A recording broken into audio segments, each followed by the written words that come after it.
감명 깊은 영화를 관람한 당신, 친구들과 감동을 공유하기 위해 영화 스크린을 찍어 공유하는데요. 방금 저작권법을 위반했다는 사실 알고 계셨나요? 오늘의 법인카드에서는 이처럼 나도 모르게 저지를 수 있는 생활 속 위법 행위에 대해서 알아보도록 하겠습니다. 첫 번째, 반려견이 얼굴을 핥아 잠이 깬 당신. 사랑스러운 반려견이 아침부터 산책을 졸라 못 이기는 척 일어났군요. 안전하게 목줄을 메어준 뒤 오늘은 특별히 근처 등산로로 산책을 가보려고 하는데 산 입구를 보니 국립공원이라고 적혀있네요. 쾌적한 산책로를 기대하며 한번 입장해봅니다. 여기서 잠깐! 반려견과 즐겁게 산책 중인 당신, 법을 위반했다는 사실 알고 계시나요? 자연공원법 제29조 제1항 및 자연공원법 시행령 제26조 제4호에 따르면 국립공원에서는 개, 고양이 등의 동물을 데리고 입장하는 행위를 제한하고 있습니다. 그 이유는 국립공원은 야생동물과 야생식물의 주요 서식지로서 생태계 보전이 중요하기 때문인데요. 반려동물의 출입이 공원 생태계에 영향을 미칠 수 있기 때문에 안내견을 제외한 반려동물들의 출입은 모두 금지하고 있다는 사실.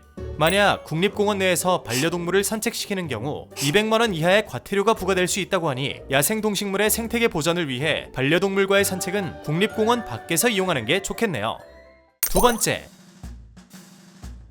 산책을 마친 뒤 편의점 아르바이트를 하러 간 당신.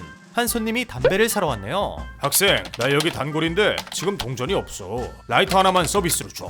급한 일이 있는지 재촉하는 손님에 못 이겨 라이터 하나를 쥐어드렸군요. 여기서 잠깐! 방금 법을 위반했다는 사실 알고 계시나요? 라이터를 서비스로 제공하는 행위는 담배사업법 제18조 제5항에 위반됩니다. 담배는 공고된 가격에 판매하도록 정하고 있기 때문인데요. 이는 담배를 규정된 가격보다 저렴하게 판매하는 것뿐만 아니라 마일리지 또는 사은품을 제공하여 실질적인 가격 할인 효과가 발생하는 경우도 포함한다고 합니다. 그렇기 때문에 담배 구매 시 라이터를 제공하는 것도 불법이라는 점. 이를 위반할 경우 담배를 판매한 편의점에 100만원 이하의 과태료가 부과되거나 1년 이내의 영업정지 처분이 내려질 수 있습니다. 내가 베푼 인심이 도리어 법적 제재로 돌아올 수 있으니 앞으로는 손님에게도 정중하게 불법이라는 점을 설명하는 게 좋겠네요. 세 번째, 당신이 아르바이트를 하고 있는 편의점에서 자꾸 물건이 없어지네요. CCTV를 살펴보니 어떤 학생이 물건을 훔쳐가는 것 같군요.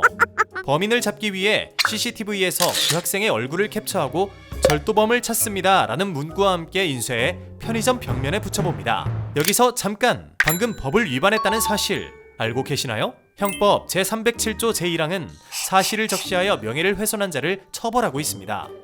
비록 CCTV상 그 학생이 물건을 훔친 것이 사실이라고 하더라도 불특정 다수의 사람들에게 공공연히 이 사실을 알린다면 명예훼손죄가 성립할 수 있다는 것이죠. CCTV는 범인 검거에 결정적인 역할을 할 수 있는 수단이지만 이를 사람들에게 공개해 범인의 신분을 알리는 것은 위법할 수 있다는 사실 기억해야 하겠죠?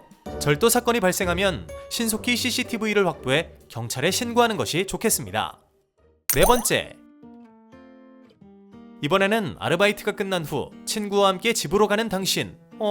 집으로 향하던 발길이 편의점 앞에서 멈추네요. 하루의 마무리를 위해 캔맥주를 사서 나오네요. 그리고는 편의점 앞에 비치된 파라솔에서 건배를 나눕니다. 짠! 그런데 여기서 잠깐! 편의점 음주가 불법일 수도 있다는 사실 알고 계시나요? 편의점은 식품위생법 시행령상 휴게 음식점으로 허가를 받아 영업하는 경우가 많은데요. 편의점 중 치킨과 같은 간단한 음식을 조리해 판매하는 곳들은 대부분 휴게 음식점입니다. 그런데 이 휴게 음식점은 일반 음식점과 달리 음주 행위가 허용되지 않는다는 사실. 따라서 휴게 음식점인 편의점에서 손님이 음주를 할 수 있도록 할 경우 해당 지점의 영업주는 5년 이하의 징역이나 5천만원 이하의 벌금형에 처해질 수 있습니다. 다만 휴게 음식점이 아닌 자유업으로 영업 중인 편의점의 경우에는 식품위생법에 따른 규제가 적용되지 않습니다. 또한 당신이 앉아있는 편의점 파라솔 테이블이 지자체의 허가 없이 무단으로 도로와 인도를 점용해 설치된 것이라면 영업주는 도로교통법 제68조 위반으로 1년 이하의 징역 또는 300만원 이하의 벌금에 처해질 수 있습니다. 퇴근 후 편의점 맥주는 한 잔의 낭만도 좋지만 법을 위반하는 행위에 동조하거나 주변 주민들에게 피해를 줄 수 있는 행동은 자제하는 게 좋겠죠? 다섯 번째, 긴 하루 끝에 친구와 헤어진 후 홀로 귀가하던 당신.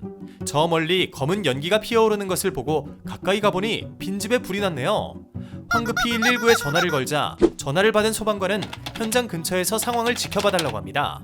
하지만 이미 신고도 했고 너무 피곤한 나머지 그냥 집으로 들어가 버리는데요. 여기서 잠깐, 방금 법을 위반했다는 사실 알고 계시나요? 경범죄 처벌법 제3조 1항 29호에 따르면 눈, 비, 바람 등으로 인한 재해, 화재, 교통사고, 범죄, 그 밖에 급작스러운 사고가 발생했을 때 공무원이 요청한 도움을 정당한 이유 없이 거절하는 경우 10만원 이하의 벌금, 구류 또는 과료의 형으로 처벌받을 수 있습니다.